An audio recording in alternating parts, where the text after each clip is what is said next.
Welcome, everybody, to another episode of Arthur's Roundtable. Thank you for listening today. We're super happy to have Rich Checkan with us. And I can't say his name on a recording, but a very good friend of mine. And it's not because I can't say it because he's doing anything nefarious. He's just a private guy. And so he's been a longtime friend and super credible guy.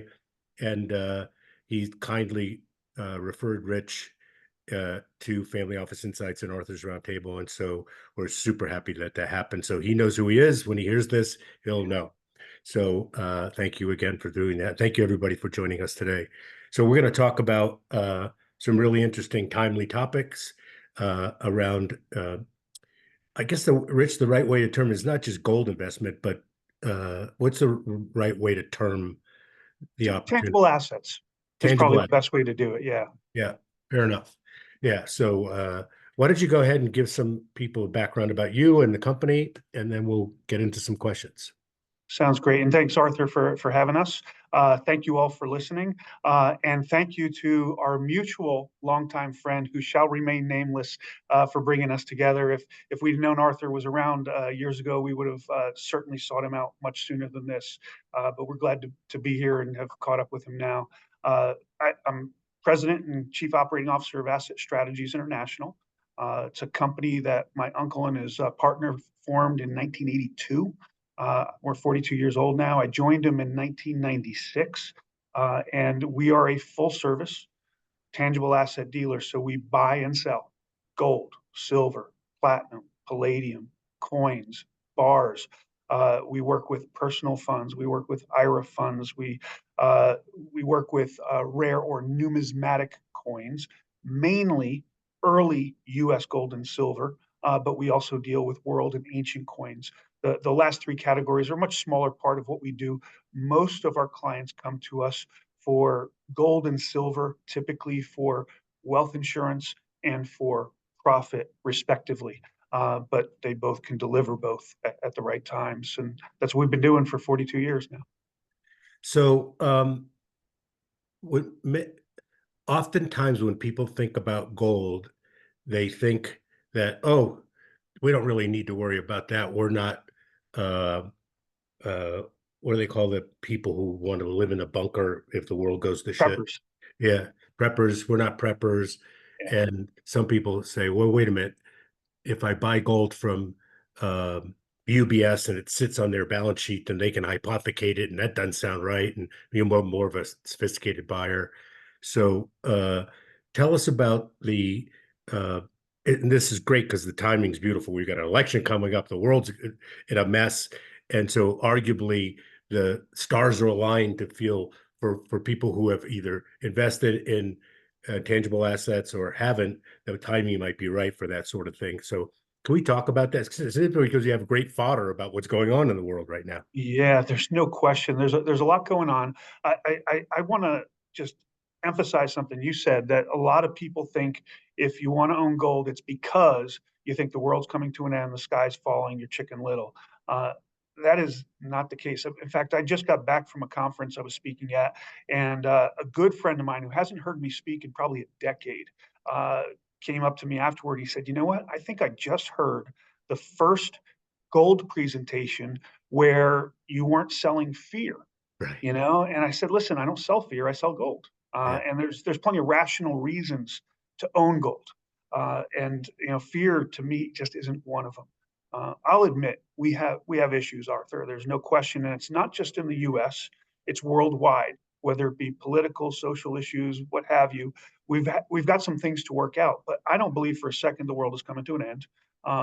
This is the best time ever in humanity to be alive, with all the things we have, with all the Totally things we're agree. doing with resources. Totally agree. Um, but gold still serves a purpose in this environment, and Americans tend to think that it's not necessary because let's face it, we have weak friendly neighbors north and south, and we have oceans left and right. The dollar is the world's reserve currency since the 40s. What does an American have to worry about? Well, you have to worry about loss of purchasing power. It's kind of mind-boggling when you think about it, but everybody looks to the stock market for gains, for making money, for profit, et cetera. And what a lot of people probably don't realize is since, December 31st of 99, so far in this 24-year millennium, uh, I want to say the S&P 500 with reinvested dividends is up about 500 some odd percent. The gold in that same time period is up over 800%. It doesn't have any interest. It doesn't have any dividends. It is just a real asset that we measure with a dollar that continues to lose value over time due to mismanagement. Yeah. So if one were, uh, I don't know if it's fair to do this, but let's just pick the profile of an investor that doesn't have to worry about making a living, doesn't have to worry about where the next meal is coming from. They've got $1 million balance sheet and various assets. Is it fair to say, slice off 10% of that and put it in this asset class? I mean, I know everybody's situation is different, but is that a prudent way to look at it? It's the way I look at it, and where I come up with 10%, just because you hit it right on the number. The World Gold Council and others have done all sorts of studies, right? They've looked at model portfolios based in various currencies, different stock bond mixes, different amounts of gold in and out of the portfolio. And what they found out is, regardless of the currency, regardless of the stock bond mix, if you have a certain amount of gold in your portfolio percentage wise, typically you increase profits and you decrease risk. And it's not something where if you have more gold, it's better, or if you have less gold, it's better. It's a sweet spot, and it's from 8 to 12% is what they came up with. And 10% for me, a Polish kid from Jersey, is a little easier to figure out than 8 or Me too. 12%. So the bottom line is 10% is the number I settle on, and that's my wealth insurance. I buy that, I hold on to it, and I never ever sell it unless I have some sort of a financial crisis. And then I sell it immediately, meet the need, and then stockpile to fill that quota again as quickly as I can thereafter for the next crisis. I hope I never have. And in a perfect world, I never have a crisis, and I pass it on to my heirs and I give them a start. But that's the number for me. Is the entry point, oftentimes entry point can be important depending on the asset class. If it's a long-term asset, one would argue that entry point is less important unless we have a black swan event that all of a sudden presents a buying opportunity. Is that fair to say that entry point is not all that important? Yeah, so I break down metals into two categories. The wealth insurance, which I just kind of explained, it's a store of purchasing power with high liquidity for potential financial crisis you hope you never have. That's my 10%. That's gold, right? And yeah, the entry point for me doesn't matter at all. And the best way I could show that pictorially is anybody listening, just go ahead and pull up a 100-year gold chart, right? Versus the dollar, or pull up a 100-year dollar chart, right? The dollar chart goes top down to the bottom, lost about 98% of its purchasing power, and the gold chart goes up the exact opposite. It's kind of the flip flop of the dollar chart, and it's basically it stores its value as the dollar loses value. So long term, it really doesn't matter unless all of a sudden we have a candidate for president that wants to go ahead and cut Social Security, Medicare, or pensions, the unfunded liabilities. And both candidates in this election have vowed they will never touch those. For one, we got 35 trillion in debt, so that's not coming down. Or if all of a sudden we have a Congress that is willing to balance a budget and actually deliver a surplus as opposed to a deficit for a change. That's not going to happen. Unless Yeah, either one right. of those happens, I don't see any politician Yeah, either side of the aisle that has that will, right? So unless that happens, that trend will continue. Gold will go higher because we're gonna deal with the shortfall, that deficit, by expanding the money supply, which is by definition inflation, and it leads to higher prices of everything that matters, to include gold. So that yeah, price is going up. It really doesn't matter where you enter it. When you look at for-profit holdings, now you want to pay attention to where you enter and exit, and you do rebalance that and you treat it differently than wealth insurance. I think that's mainly silver. You tend to accumulate it at the start of a bull market. And your listeners might be shocked to hear this, but after 4 years of trading at an all-time high for gold, 4 years of trading at 50 to 60% of all-time highs for silver, we are at the start of a bull market, not the end of it. And we're building strength to go higher, and we're starting to see that break out now. So let's talk about how you got to that opinion. Mm-hmm. Meaning, we're a start of a bull market where nobody can predict the future, but what causes you to say that? I look for a few indicators that suggest when the bull market is over, right? And that's where I will start shedding my for-profit assets in gold and silver, primarily silver for me. And for me, just so you know, everybody's different. For me, that's 10 to 15% of investable assets, not net worth. Right. So it's a smaller bubble. And I manage that. If it doubles, I sell half. If it drops in half, I buy half again. So I'm buying well, taking profits the whole way. And that's great up until the point where the market turns and now we're heading into a bear market, not a bull market dip, right? And what are those indicators? Well, first one is duration. We've had two previous bull markets since August 15th, 1971, when Richard Milhous Nixon took us off the gold standard, right? Now gold's freely trading. We've had two bull markets since then, 71 to 80, 2001, 2011. This is now our third. They tend to be about 10 years long. I'd say probably we're in about 4 or 5 years of this one. Okay. So we still have quite a ways to go, and it may actually go longer because of all the meddling and the tweaking that went on with the COVID pandemic, with government stimulus and everything else.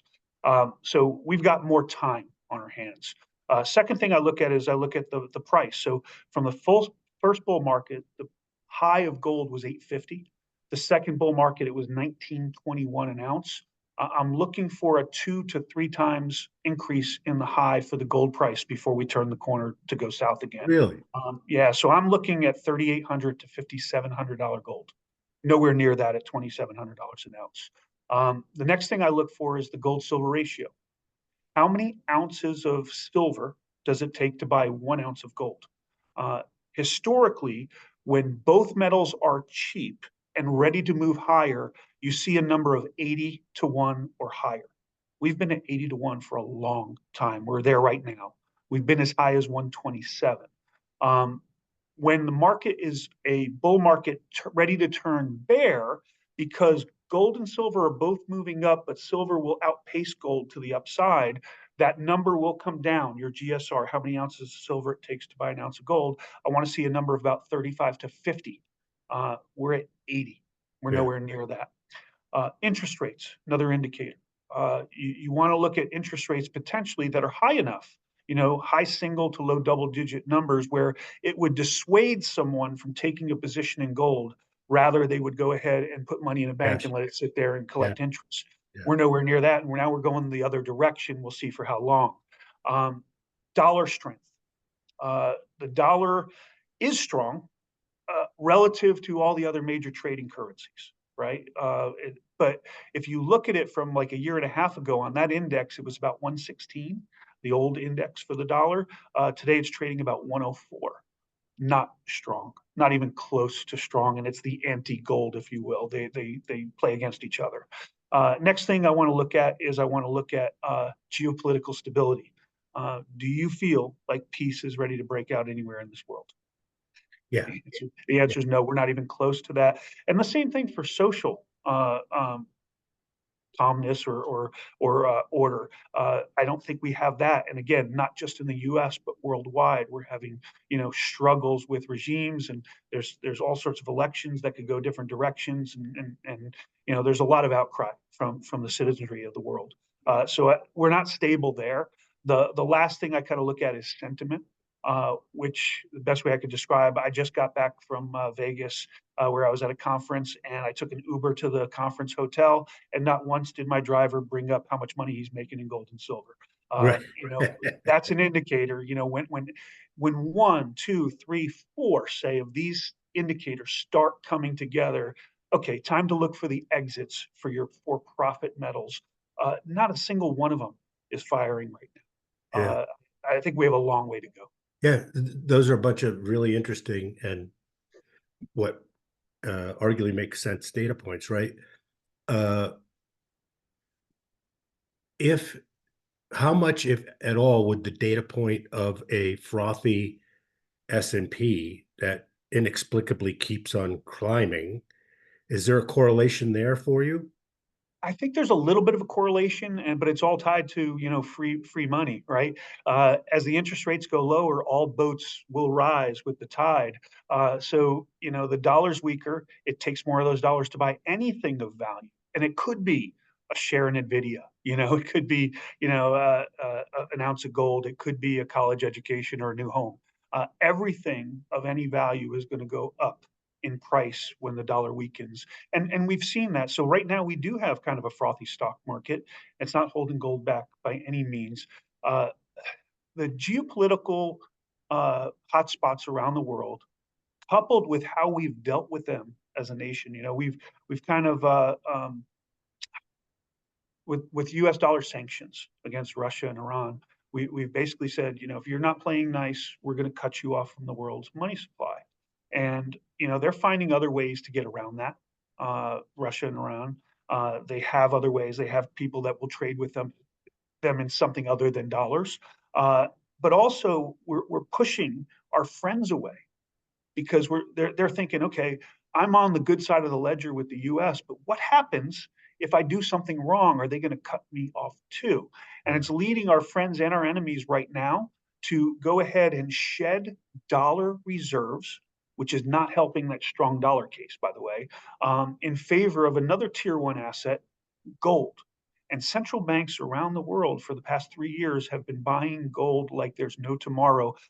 We're seeing greater purchasing by central banks than we've seen in 60 years for 3 years running now. Is that data available? Meaning, Yeah, just go to the World Gold Council, I think it's just gold.org, gold.org. yeah. They have those statistics. It's free to sign up and you can get all their research. They just put out third quarter statistics for gold. And the buying of gold would be a hedge against the dollar, right? As the As a world US currency. citizen, for sure. Yeah, Yeah. yeah, But honestly, the Eurozone's doing the same thing. Japan's doing the same thing. Right now, China is talking about a 1.4 to $3 trillion stimulus package to help their struggling economy. Everywhere around the world, they're injecting liquidity and therefore reducing the value of each fiat note in circulation. Uh, you yeah, pick the currency, they're not doing well. They're not being fiscally responsible. They're not saying no to the wants or what their voters want in order to get the votes. They're saying yes to everything and spending more than they take in, and it's not helping the currencies. yeah. So let's talk about two things, but uh, how the right way to buy it for later. But let's put warnings out and let people Yeah. know before we talk about the right way to do it of the stuff that's going on that we don't want people to get trapped into because like every industry, you've got your nefarious operators. Yeah, no question. And it's important right now. I mean, I remember the last bull market, and I'm not going to mention their names, but there were folks out there advertising all over the place to buy your gold from you. No questions asked. Bring in your jewelry, and we'll give you cash for your gold. And the bottom line is, most people don't realize they were only paying like 40% of what it was worth. People were lazy; they didn't do their due diligence, and they just got taken to the cleaners. So that's out there. Your best bet is going to be go to an established dealer. Second choice is probably to go to a jeweler. Third is a pawn shop in that order. The dealer is always going to give you the best value for your money. Um, the other thing I would suggest is, be careful and use common sense. And if you have any questions, if you're on this call, reach out and ask us. Tell me what you're approached with, and we'll tell you if it makes sense or not. We just had a client get scammed, and it's a common scam. It's not just happening to our clients. One has happened, but others out there where somebody calls up posing that they're with the FBI, and they say, listen, there's a problem, we're trying to deal with it, you need to send us some gold so we can take care of this issue. Now, I'm telling you, the IRS, the FBI, no government agency is ever going to reach out to you and say, in order to help you, you need to send me gold. Okay, so if that ever happens, hang up the phone, stop the emails, reach out to us, reach out to your FBI, the real ones. You Yeah, call the them. real Don't let FBI. them call you. And say, I have a problem here, or I was approached, and give them all the information you can. So people are being taken by that just because they're scared, right? When they're approached in that situation. Another big tip, and I tell this to everyone, uh, when you're looking to buy gold or silver from a dealer, before you buy anything, you should always ask one question. You got to promise me you do this every time. When I'm ready to sell, will you buy it back? You'd be surprised how many precious metals dealers will only sell and they never buy back. They never buy back. They'll admit to not being able to buy it back in Yeah. advance, or lie Yes. about it and say they will, but they won't. They'll typically say, we don't buy it back. And they'll make up stories. They'll say, oh, you'll do better if you sell it on your own at auction than what we can. So we want to set you up Yeah, for the best success. You don't want to sell it back to us. You just want to buy it from us. Well, here's the truth of the matter. That is the best business on earth that a dealer can do. Because if I buy from one client and I sell to another, I can pay the one client more than I typically could because I don't have to go through a wholesaler in the middle, right, right? And then I can sell it to the other client cheaper than I normally could. And doing both of those things, I can still make more money in the middle. yeah, It is the best business on earth. It's one of those classic win, win, win situations. If you're a metals dealer and you don't do that, the only reason possibly that you could have for not doing it is because you're charging so much more than you should on the way in, and you never want to expose that huge margin to the right, client. yeah, Okay. So if they don't buy back, don't ever, ever buy from them for any reason whatsoever. With one exception, I'll throw it out there. You can get a couple bars per year per household from Costco. They're actually selling it at a pretty good price, and those are fantastic bars. So I'm not trying to make a pitch here for just or a Costco, but if you have the option, they won't buy it back, but it's okay. It's still good merchandise. Their goal is to get you in there to buy other things at higher margin. It's kind of a lost leader for them, but that's fine. If you can pick up a couple bars, that's great. You can buy the rest from us. yeah. I saw that Costco has gold in it, and it seemed like a brilliant move. Yeah, yeah, they've got They're a not dumb trustworthy when it comes to brand. marketing. Yeah, but beyond that, they probably so The one other thing I'd want to say, Arthur, is yeah. just to be careful. If somebody's trying to sell you something that you cannot shop through another dealer, don't buy that either. What would that Um, look like? Meaning, so I'll give you, for instance, when people come and they want to buy 1 ounce gold coins, the most popular coin in the world is the Eagle, the U.S. Eagle. The second most popular coin in the world is the Canadian Maple Leaf, right? So those coins can be shopped. If I go to any metals dealer on earth, they're going to have access to them and they can quote me a price. However, there are other folks out there that are just making like a limited supply of something, right? They'll only mint privately maybe 2 or 3 thousand pieces, and then they'll come into you with a story saying how this is rare, which they're not wrong, it is, but it's also not desirable, right? So, and they're going to attach a huge premium to this, and you cannot shop it anywhere else because they're the only ones who made it. Or they'll pull up some obscure bullion coin that maybe a mint like the Royal Canadian Mint or minted, but nobody else really buys or sells. There's such a limited quantity of them. They'll sell you that at a high premium because you can't compare it anywhere else. So if you can't shop it somewhere else, you really have no business buying it. yeah, there's Um, no comp, right? exactly. It's Yeah, like a comp for a house. If you can't yeah. find a comp, don't buy it. Good analogy. And the leverage that they use is saying that we have a limited, it's like FOMO, like we will only see somebody, so because it's rare, it'll eventually become valuable, which is probably if there's That's no, it's kind of faulty like logic. having shares of a company that you can't sell, right? Exactly. Yeah, Exactly. It's faulty logic. Just because there's only a few of them doesn't mean they're desirable. Remember, something is whatever someone is willing to pay for it. If nobody wants it, I don't care if there's only one of them. If nobody wants it, it's worth nothing. Yeah, exactly. It's only worth what somebody's willing to pay for it. Yeah. So let's talk a little bit about the buyer that is doing, my profile buyer, million dollar net worth, 10% of it's going to go into, let's just call it gold to Okay. make it easy.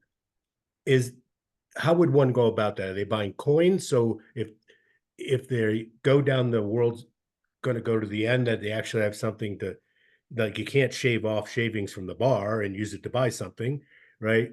There's no You incremental can't way. clip a coin in half either, typically, Yeah, but I think for gold, it's dense wealth. One ounce coin or one ounce bar is going to be $2,700, $2,800 right now. You're not going to barter in the street for a loaf of bread, but like I said earlier, I don't think we're ever going to get to that point. I yeah, think our civilization has evolved past the point where we're going to barter in the street for a loaf of bread with gold or silver. yeah, But you want that dense wealth. I mean, I could potentially take 50 ounces of gold in the palm of my hand.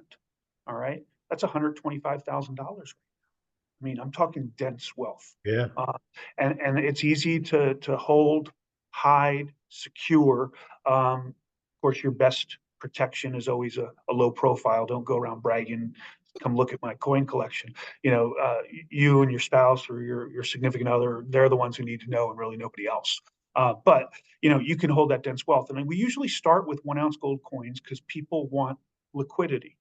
Um, I would make the argument that 1 ounce bars, Pant bar, Credit Suisse, what have you, are all just as liquid as the coins. I mean, I've been doing this for 29 years now. I've never had a problem buying or selling a 1 ounce bar that's LBMA, London Bullion Market Association approved.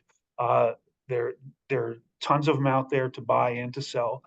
You're never going to have a problem getting stuck with them. Okay. But a lot of people fall back on government issued coins. And like I said, the most popular is the Eagle. The second most popular is the Maple. And it's been that way for years. If you buy one of those two coins, you really can't go wrong. You're always going to have a two-way market typically. So, yeah. So you have market and you have liquidity if need be. yeah. So let's talk about, And they're recognizable. So, like in a pinch, if you just had to get some cash and sell it to your neighbor, right. they're going to know what the heck that is. Yeah, Right. yeah, yeah, and confident that it's not nickel inside, right, or something Yep, like exactly. that. Yeah. Do the coins have an additional friction because of their design than a bar? And a bar has, more value just because it doesn't hasn't gone through the minting process? No, because they've both gone through the minting process. They're both tested and assayed to make sure they're four nines fine, 99.99% pure. They all have some sort of design. They have markings for their weight and fineness and who minted it. So whether it be a bar or coin, they're going to have that. They both have a margin, right? Whoever mints it, whether it be a private or a governmental mint, is going to have the cost to make it that they have to charge on top of the gold price, as well as they make a small profit, right? They sell to source distributors, the people I buy and sell from for you, that you don't have access to. They're the ones that are going to go to the mint and buy 10,000 coins at a pop, gold Yep. coins, and then sell them to people like me to sell to retail customers. So they're going to make their little piece or their margin, and so will I. But you add it all up, and it's not a ton. I mean, we've seen silver moving 5% in a day. That's typically the worst margin you'll see for coins and bars. Right now in this market, you could see that evaporate or overcome that in just a day. Of course, today silver is down 5%. You could see it evaporate in a day, but those are short-term movements and nothing to get spooked about. Is what's Yeah, so 5% in a day sounds volatile, Yeah. but is what's it looked like over the last year? Yeah. So Meaning, so far this year, gold's up 30, I want to say 35%, silver's up 36%. yeah, Um, and we've had moves up and down, but we've just broken out in terms of silver. It tends to be more volatile. but in the long run, it tends to outpace gold in the bull market. And we're finally starting to see silver catch up to gold, if you will. And so we expect it now to surpass gold in the not too distant future. Um, I'm not a chartist or an analyst. I do appreciate certain formations, and with silver, there's a 45-year cup and handle formation that it's just broken out of. So anybody who does charts knows that that's a very bullish scenario, and it's one in silver's case that's been building for 45 years. Well, So you can imagine the upside here. A lot of people are calling for $90 silver. Um, I don't know where it's going to go. I think it's going considerably higher than here. I'm pretty sure we'll get past the previous highs of $50 an ounce. So what's your opinion and how do you feel about the uh, what is it called? There's an ETF or something that represents gold as yeah, opposed to gold itself. How do you feel about those things? a lot of people in my industry hate them because they feel like they're stealing clients from us that should be buying gold. Probably more Uh, more business than anybody could handle, but let's put yeah, that aside for a second. that's a good point. I mean, Yeah, I am not going to sell gold to 8 billion people. I'm not going to try, right? yeah, I need some help.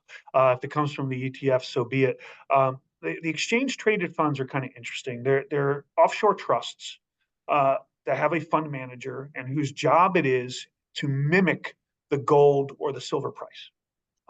A lot of people don't realize, you know, GLD, for instance, that's supposed to be 1/10 of the gold price, the share.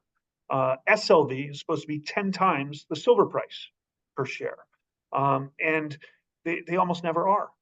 And nobody questions it. But the reality is there's a reason it's never there. There's a fund manager because there's something to manage. yeah, Uh, for instance, let's say I'm the fund manager of both GLD and SLV. And all day long, I take buy and sell orders.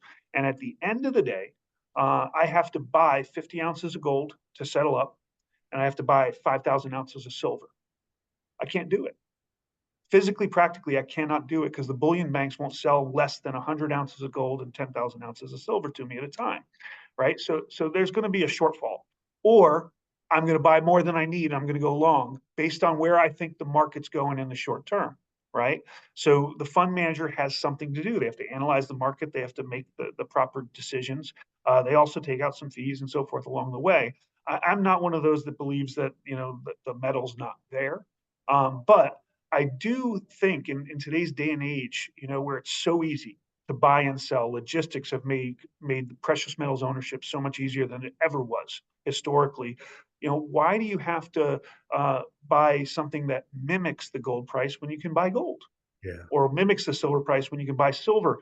Uh, the other thing about the ETFs, two other things. One is you can never take delivery for most of them, right? You can settle out into dollars, right. or in a euro or what have you, however you're holding them, but you can't take metal out precisely at the time when you probably would want to, right? If it got to everything went to hell in a handbasket. The biggest alarming thing for me though is a lot of people don't read the prospectus. Please do that before you buy into any of these ETFs. You'll find out that the offshore trustees are very, very well protected, but you, the individual investor, aren't so. Yeah, stacked deck in their favor, which, yeah, unfortunately, Which is understandable, yeah, but it makes sense. Yeah, but I still use them. I like GLD or SLV. If I sell something in my trading account and I don't know yet what I want to go into next, I so might park it in you'll hold it I there. might Yeah, park it short term in GLD or SLV, yeah, but I don't use either one of them as a way of owning gold or silver. If I yeah. want gold or silver, I buy gold and silver. So is there an argument that because you have to buy a lot more silver with $1 million than you would buy gold for $1 million, and that it's heavy and it's hard and from a practical standpoint, does that make any sense? Yeah, it does. I mean, anybody that's bought silver knows it takes up some room and it's pretty heavy, and you got to transport it back and forth to the dealer to buy and sell it. But there are ways around that. I'm a firm believer that when you buy metal for the first time and you're just starting out, you should take delivery. Remember my definition of wealth insurance. It's a store of purchasing power with high liquidity for a potential financial crisis you hope to never have. For it to be liquid, you need to have it in your possession. You need to be able to act on that emergency right away. So I always believe you start out by taking delivery up to the point where you feel like you can bridge any short-term gap to access funds elsewhere, and or you don't hold any more than you feel comfortable safeguarding and storing yourself. It's the cheapest way to hold it until it's lost or stolen. Then it's absolutely the most expensive because it's 100% loss, right? So you start out by taking delivery, but anything over and above those thresholds, you put in the hands of professionals. And that's where I think silver is a great candidate, all right? Put it in the hands of the professionals. If I help you buy silver, I can have it stored at a warehouse where I store too. And you don't have to package it up and send it back to me. You don't have to put it in the trunk of your car and lug it around. You can leave it at the depository in an account in your name. And then when you're ready to sell all or some of it, you can say, hey, move 500 silver eagles over to Rich's shelf. And then when it hits my shelf, I can pay you for it. It just makes life a lot easier. So silver is a great candidate, I think, for warehousing as opposed to taking delivery, unless you've got that physical plant where you can do that. Yeah, we don't have to spend too much time on it, but let's talk about the process. Like, Yeah. okay, I want to buy silver, I want to buy gold. Here's how you do it. Let's talk about it. Let's talk it in terms of you've already done the first trade, you've got a little gold in your safe in the house, but now you want to have it warehoused with elsewhere. How does Yeah. that work exactly? Well, first off, and I'm glad you raised that because a lot of people don't get started in precious metals just because they don't know how to do it and they think it's too hard and they quit.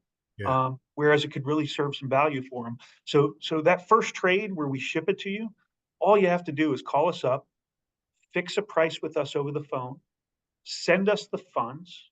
Up to $10,000 a check's fine. 10,000 up to 200,000 a wire after the fact. 200,000 or more a wire before the fact. Right. That's our standard policy. But once the funds hit and clear, we ship the metal to you, or we send it to the depository on your behalf to an account in your name. It is that simple. We have basic information we have to take from you because you're doing a transaction. So, we need to know who you are, how to reach you, things of this nature. But for the most part, it's not that difficult. Once you want to put it in a depository, we have several options. Some are domestic, some are abroad. For both of those options, it's as simple as filling out an online form to open up that storage relationship in your name. They're going to ask similar questions than any other financial institution would.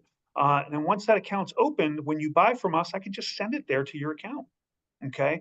It is that simple. When you want to sell it back, all you have to do is let them know to move it to my shelf, usually through an email and or a phone call with confirmation. Once it hits my shelf, I fix a price with you and we send you the funds, either a check or a wire. There's one other option, and we've talked about this in the past. It's Perth Mint Certificates for either personal or IRA funds. One of the cheapest options available out there for your members. And that's storage at the Perth Mint in Western Australia. It's the world's only government guaranteed precious metal storage program. There, you actually fill out an application form. We help you with that. You provide, proof of ID, proof of residence, just like any other financial account. You send us the funds, tell us what to purchase on your behalf, and we do so. In this case, you get a warehouse receipt that shows exactly what is held at the Perth Mint on your behalf. And the terms of this program are amazing. I can go into them offline unless you want me to cover them now, but they are absolutely amazing. There's nothing out there cheaper, and yet it's still not my first step because I think you ought to have it close at hand if you need it. If that makes any sense. Yeah, that does make. So at what threshold buy does it make sense to do the Perth certificate? I think once you cross that point where you have enough to bridge a short-term gap directly, and or you no longer feel comfortable safeguarding and storing it yourself, I think your first third-party custodian that you consider should be Perth, just because the terms are so good. Nobody else can compete with it, and nobody else offers a government guarantee. Yeah, so let's talk about that because I was unaware of that. I'm unaware of a lot of things, but that the That's okay. This government is what we do for guarantee. a living, so that's Yeah, right. okay. We're supposed So to know these things. is it fair to liken it to an FDIC type insurance, or I because don't know because they're in somebody else? Australia, so I don't think that it really matches. But I will tell you this: any metal you buy from them, they stand behind this as if they're promised to you, if you will. Every ounce or part of an ounce you buy from them is 100% backed at all times. So there's never a short position. It is always and only unique to you, right? So it's never pledged to another individual or entity. It is never leased to a third party. You were talking about hypothecated gold and all that. No, they cannot lend it out to anyone. They cannot use it as backing for derivatives. They must insure it at full market value at all times at their expense. So there's no way that this metal can be at risk. Basically, it's 100% backed at all times, unique to you, never lent, never used as backing for derivatives, and always insured. And it comes with that AAA rated Western Australian state government guarantee. It's kind of a unique program. Yeah. Would uh, is it also fair to say that another custodian, let's say you've got your bars, I want to buy more, I call you up, I want here's my purchase amount, send it to my custodian, probably using the wrong word, where it's stored. Are you talking about Perth? No, No. Okay. You're talking about just some other custodian. some other, is it custodian the right word? Yeah, yeah, it is. The depository is the custodian of your Depository is metal. the custodian. Okay. So is that, Absolutely. And if they have metal of yours and you want them to send it somewhere else, they can do that. They'll charge you the cost of shipping it and insured to the new location. But yeah, it's your metal. so if you bought it that way, not at Perth, Yep. it doesn't come along with this guarantee. No. Obviously not the Australian guarantee, but any guarantee. No, well, it does come with some guarantee. So the depositories that we work with, if you came to me and said, Rich, I want to store my metal in Texas or Delaware or Zurich or Singapore, I know depositories that we've worked with, folks that we would have an account with because we trust the way they do business. We know the management. And most importantly, we know how they insure their products, right? Which is 100% insured metal, not fractional insurance. And I'll explain that concept. A lot of depositories will go out there and let's say, listen, we've got $100 million worth of assets here on behalf of clients, but if a thief came in, they can only do so much How much damage. can The they police carry are just away? two Right. miles down the Yeah. road. Yeah. They'll be here in a couple minutes. We'll only insure about $10 million worth of it because they can't get away with more. I'm sorry, that's an unacceptable risk as far as I'm concerned. If they've got $100 million worth of metal, they need to insure $100 million worth of metal. And we only work with people that do those things. So yes, there are some guarantees in terms of the way they do business. And I would not do business with the people that don't do business properly. And Yeah. we can kind of point you in the right direction. So when looking at the custodian, do you look at their credit worthiness, balance sheet? I mean, that's your job, but when you do that, do you look at them and say, okay, what are the chances of this company going bust? Yeah, I think you want to. I think you want to do a little bit of due diligence. If they're a public company, for sure, take a look at their financials. If they're private, you're probably not going to get a look at them. Your best bet is to work with folks that know them and can Exactly. refer people to them because they have prior knowledge and experience with them. But the bottom line is, you know, their credit worthiness isn't about $100 million worth of assets stored. It's about their ability to run the business of safeguarding those assets. Yeah. And to do that, they have to have the proper insurance. They have to have the physical plant. They have to be located near, the authorities in case something goes wrong. These types of things. You have to look at the management, right? But again, we can kind of guide you that direction. We've been in this industry a long time. We know people that have built these vaults. That not just the folks that are running them today, but we know the folks that actually, broke the ground and built the vaults. Yeah. Very cool. So can we talk about, independent of how good you are at business development? Can sort of putting that aside, Yeah. is there a trend that people are open to this now more than so in the past? To Buying, buying, to buying gold buying metal at also. all or Yeah. storing it with a third Oh, no, party I'm or sorry. But yeah, my ADD kicked in. that's Sorry. okay. Yeah, no, just buying physical assets like this. Yeah, well, obviously, look at the gold price, and you know that people are waking up to gold right now. I gave a presentation about a year ago. It was called the stealth market in gold. Okay, we are at all-time highs for the third straight year, and yet nobody was buying it. In America, most people were selling it because they were trying to pay down credit cards or what have you. But somebody had to be buying it, right? This stealth bull market in gold, and it was central banks around the world and primarily Asian retail investors. If I go to an American, and I say you need 10% of your net worth in gold for insurance, invariably they'll say, why so much, right? If I go to Asia and I say 10% of your net worth in gold, they say, why so little? Ah, Okay. So that's where the affinity was. That's what was propping up this gold market for the first 3 to 4 years.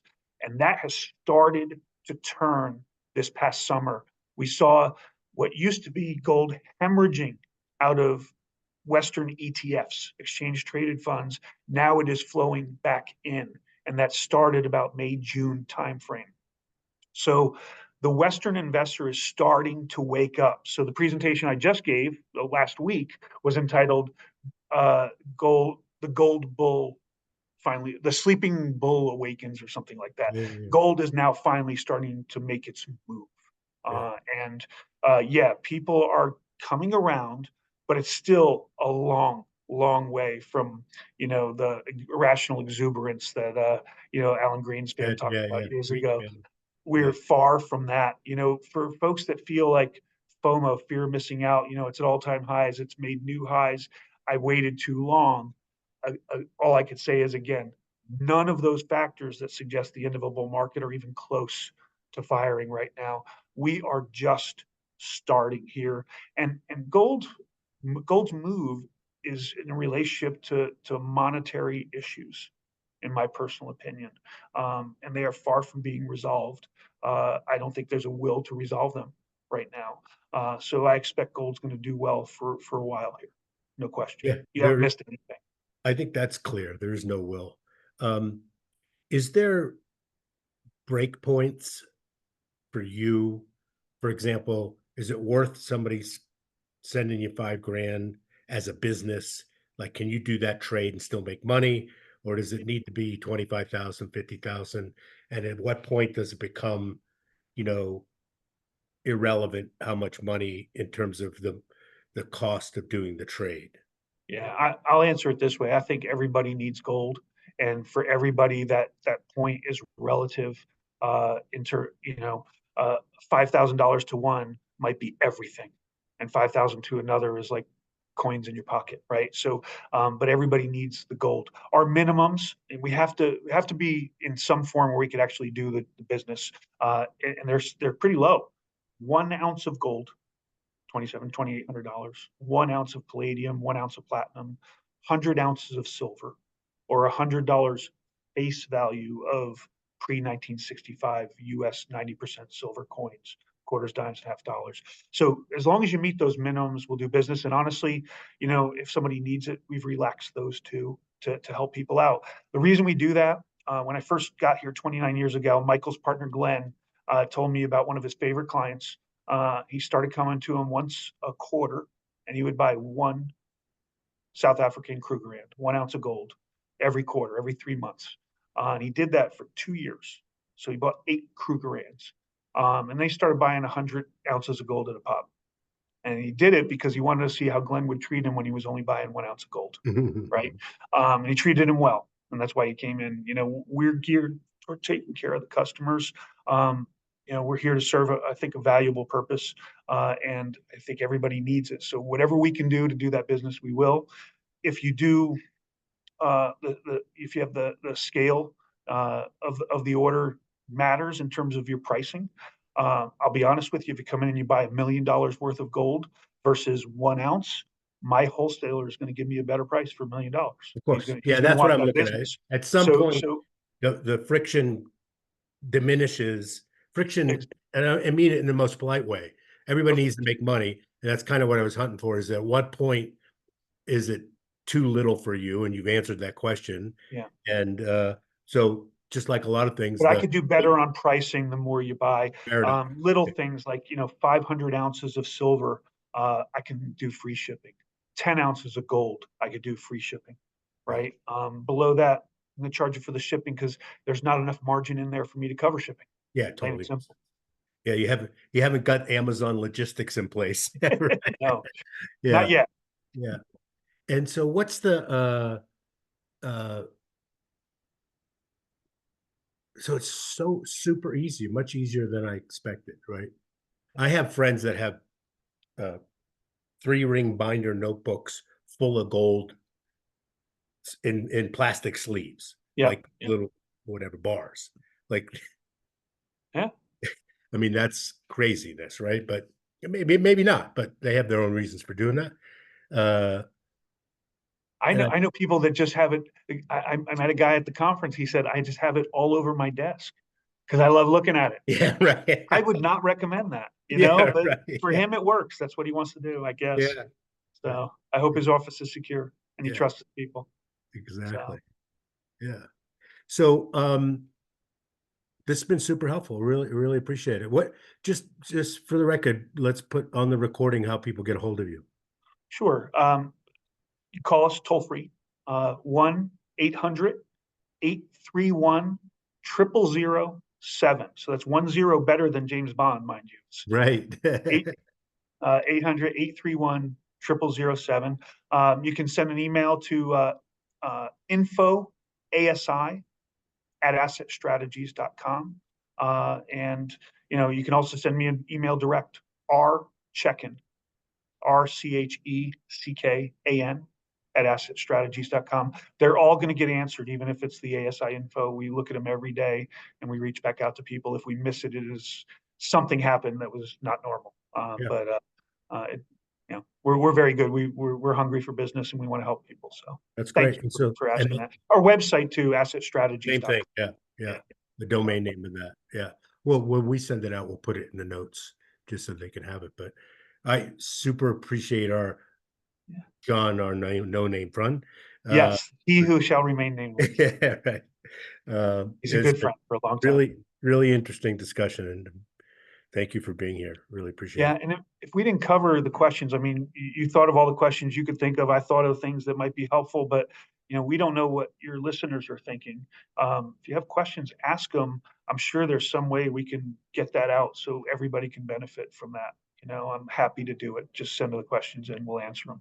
Yeah, I appreciate that. Maybe we'll post the PIR on the website, but I think we have some draft of that happening right now anyway. So fantastic. Great. Yeah, Rich, really nicely done. Thank you for doing this. So glad that you were here. Thanks for having us, Arthur. I think everybody should own gold, and now's a great time. You have not missed out. That's good to hear. And thank you everybody for joining today and listening to the Arthur's Roundtable podcast. Until next time, thank you. Take care. Thanks, Rich. Bye-bye.